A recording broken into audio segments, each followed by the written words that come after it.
Hey, one and all, it's your pal Drew, and time for some more comics from my spinner rack. I was away for about a week on vacation, long overdue, and this goes all the way back to late '74 when I started buying comics. This is like one of the original six, I call them. One of the six comic books I bought late in the summer of, midsummer with my grandmother down in Lakeland, Florida. There was a 7-Eleven had comics, and so this is one I grabbed. The other ones are all superheroes, and another was a Wonder Woman. I'll have to put that on here sometime. Frankenstein Monster, the first Marvel Comics book devoted strictly to him. Anyway, the first few issues were done by Mike Ploog, who's just like awesome. Ploog also did the first, year or so of Ghost Rider. But and he also did an issue of The Beast and Amazing Adventures. Just, you could tell, he was one of those Will Eisner inspired kind of artists. Now, this, I don't know, I assume this is like a Ron Wilson, touched up by somebody else. I don't know. It's like, Wilson and Frank Cho, however you say his name. Yep. And, here we go. Doug Mensch is the writer. I don't know if he started that way or not, but Val Mayerick, he and Mike Ploog are like not traditional superhero artists. I mean, they always go for anything but, if they can help it, and there's a lot of great black and white work. There's a short story of Hercules in, what's it called, Marvel Preview that Mayerick drew, and it looked like it just came off a TV screen. So... And Vinnie Collette is here, and I'm sure there's some things Mayerick isn't thrilled with. Some of it I actually kind of like the softness, and I don't think he's deleting anything as he had done in the past, because his 70s stuff's a lot stronger. And I don't know, maybe he had more assistants then, because he used to go through a lot of assistants. This is in the 1880s. However, that is kind of screwball. That's a Vinny thing. Looks like, what is that, mesh? It's awful. Also, it's very fuzzy because it was originally drawn like full size and scanned at full size, or photocopied. No, what was it called? Well, it was just a photo room you'd have to do production in. And so time passes. One war after another. Mankind's on the Moon. And I've always loved this stuff. I almost wish on the reprints they would put the little crawls at the bottom, like, there's a man wolf on the loose in Creatures, number 31. So there's Iceberg. The only downside I could see is I can imagine Mayerick put better details on that face, and, Vinny kind of fudged him a little bit. So, anyway. Oh, no.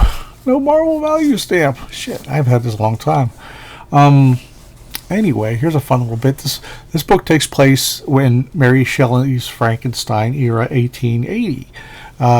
And some guy named Ralph Macchio, he writes in and says, cast my vote as definitely in favor of keeping the monster in the 1880s time period, if for no other reason than to prevent a SpiderMan / monster team up. Bah. The closest I want to get to that one is in A Bad Nightmare. Merry Christmas. The thing is, it's not the Karate Kid. There's a Ralph Macchio who's been working with Marvel for like 40 years, and he's sort of like an executive editor. I really don't know what his functions are. Like he edited a lot of books for over years. He co-wrote with Mark Gruenwald the Project Pegasus saga, the best story from Marvel 2-1 ever. But his name's still there, but he's one of those guys who's kind of elusive. Like you don't know much about him. He was an editor, but he's never left Marvel. He's always been with Marvel, even through like the Casada years and through the 90s when things were getting out of hand. And he actually makes an appearance next to Walt and Wheezy Simonson in the first Thor movie. So it's kind of cool. But he must be, a big up guy, because he's just been around forever. Yes, and he moonwalks his way away. It'd be cool if switchy panels. Not that cool. And it backs up with a 3-page Ditko. At this time, when Marvel was reprinting so much stuff, they could always count on a 3-page Ditko story to, fill the gaps. Whoop, there we go. It's a great Steve Ditko story. You got Stanley and S. Ditko. Stan didn't like other people with longer names than his. What can you say? What can you say, true believers? Well, Thunder Agents. I really like these guys.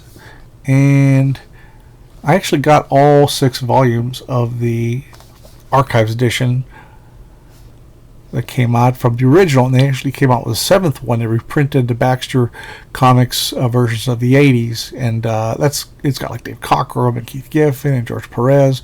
This cover is a real knockout. It's by some guy named Mana, and it's inked by Will Blyberg, who would go on. He comes out of the chute great. I don't know what maybe he's like everybody else. He's done some fan art somewhere, and they're doing the inside, and what it is in the vein of Wallywood. It is just magic. You always got to have that shadow under the armpit. That's a very movie review. Scott Peters, Octopussy, pretty bland review. So really nice stuff. I mean, I was pleasantly surprised because some of the stuff in the early 80s, when they try and revive stuff, it's less than, like, that's a very Wallywood. I almost think like that Lightning was borrowed a little bit from the death of Mentor. I don't mean the breath mint. I love this. He's sitting on a panel board. I don't think that was intention. It was just, it's just, that's kind of odd too, with that empty space there. But, it looks great. And there's Raven. He's got those Wolverine claws now. Just upgrade him a little bit. How about that? That's so cool. Who did that? Oh, doo-doo-doo. Oh man, Mark Teixeira goes all the way back to this. But this is somebody. RGO. I don't know. But it's great. Good stuff. Now I'm going to go ahead a little bit to the 90s, but the good 90s. The adjectiveless Spider-Man. Not amazing, not web of, not spectacular.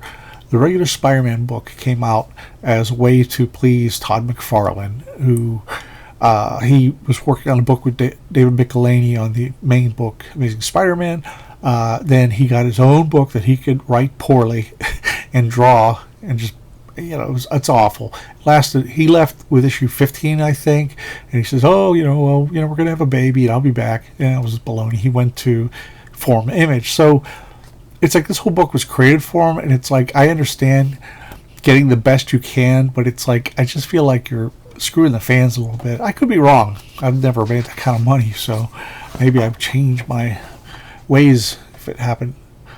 Klaus Janson. Love this guy. Look at that. Oh my gosh. And he's penciling and inking this. Wow, that's ferocious. The dead lines in the center indicate where the the most, I don't know what you call it, but that is beautiful. There's duotone mixed with line work. The last year that Daredevil was done by Frank Miller, Daredevil was pretty much drawn by Klaus Janson. He got these very, very loose doodles to indicate page breakdowns, and Klaus did the rest. And there's Electro. He's stuck to being, in a circus now. And he's like, oh, don't make me do this again. And he puts a light bulb in his mouth, the boss. And he goes, yes, sirree. So right now, Electro's down on his luck working for that carnival. And he's just really down about it. I love the Spider-Man Jansen does. I love the little touch on the window there. And what I like about his inks is he doesn't worry about 100% accuracy. Like, see how the black is kind of scribbly on the inside where the white is? It's like he just does the art. I love pure art like that. I mean, I've traced so many tiny, tiny perfect lines that this is the kind of stuff I would just be nuts about. J. Jonah Jameson. And I love that. It's so, the dead lines mixed with the feathered lines. That's so great. So meanwhile, Electro's feeling sorry for himself, and he goes, I'm not a nobody. I'm Max Dillon. I'm Electro. And he has a clear head now. Okay, here comes SpiderMan. And Electro's back, baby. Electro's going to light up the night. It's written by J.M. Sorry, dude. J.M. DeMatteis. I say that name all the time. Somehow I fumbled it this time. But really cool stuff. Really cool stuff. And Shogun Warriors. Now, I kind of got into this because a couple of years prior, I think, I got a Ray Dean. It was like a 2-foot tall, toy that has arm push out and other stuff that he had attached to him. Not very elaborate, not like as elaborate as the Micronauts or anything, but I love the designs. And for some reason, they couldn't get Great Mazinger as one of the Shogun Warriors. He's like the most popular and identifiable of these characters. This was a point where, I really should have been buying this book. It's like it was too childlike or too much like a kid, but I liked it so much.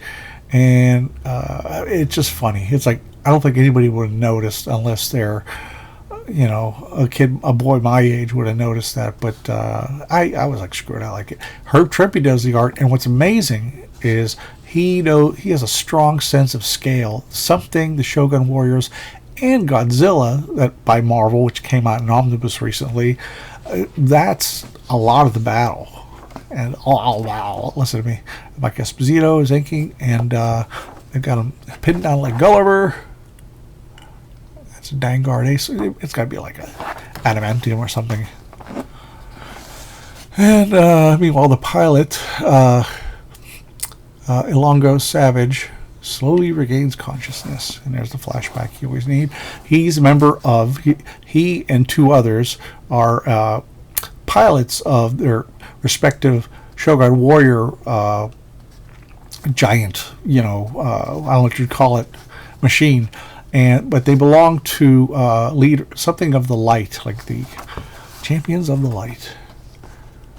So, really fun stuff here. And another thing, it's like, these are so detailed. It's like, and I love that. Listen, I saw a little kid. Well, I am a little kid in some ways. That sounds like my cue. And even though sacrificing that power pack has cut my strength, Vanguard 8 is still a force to be reckoned with. It's just fun, It's like, and Doug Mensch writes, he does so many adaptations. It's like he gets, like, I think he did Planet of the Apes and all that, and I guess they were like holdovers from what Roy Thomas wasn't doing, or some of the other. That Dr. Demonicus guy, I always loved the costume. It's corny and something, but actually Roy Thomas brought back Dr. Demonicus in his run of West Coast Avengers around, I don't know, issue 70 something, 80 something. So I thought that was kind of cool to put him in canon. that word. But it's beautiful. Oh,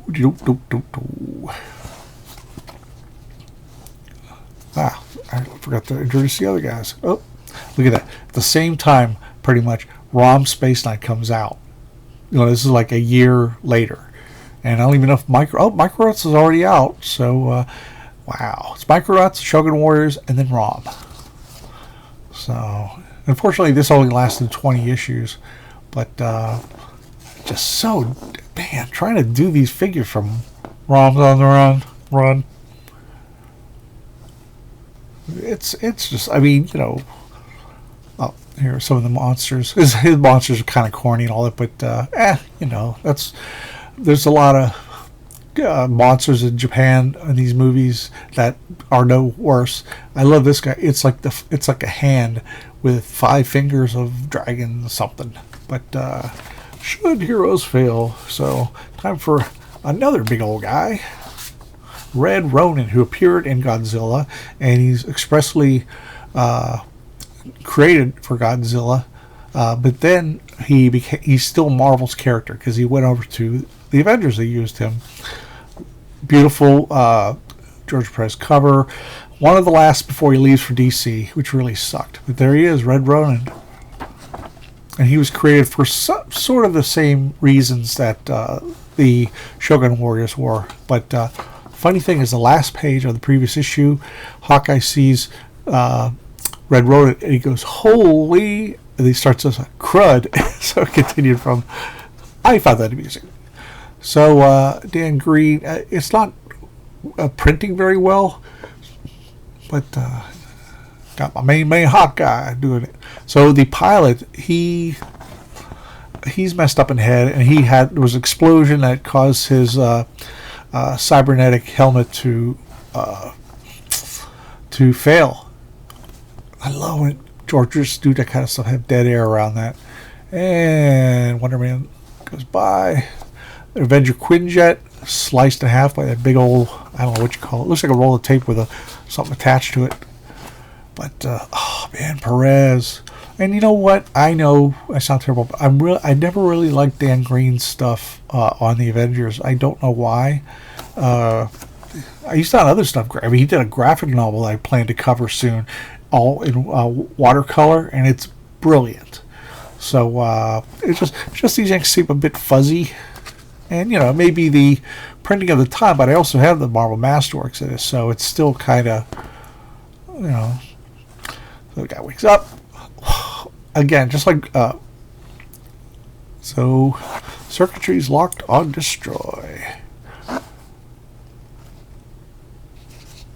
And he's like, "Please, deputy, will you blow up my balloon?" He sees Ronin. "Blow it up yourself, kid. I'm going back to Brooklyn. These suburbs ain't safe." So I'm trying to take it out. He's throwing it on his desks. Cap knocks it aside. That is so smooth. That is so smooth. And it crashes that disc. They want to use it against Red Ronin. So sweet.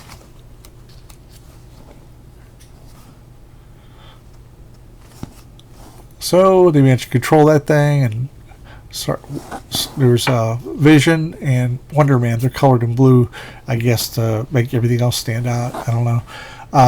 But they chop them down, and the Beast and Jocasta are stuck there trying to talk to this guy who stole Red Ronin, and he is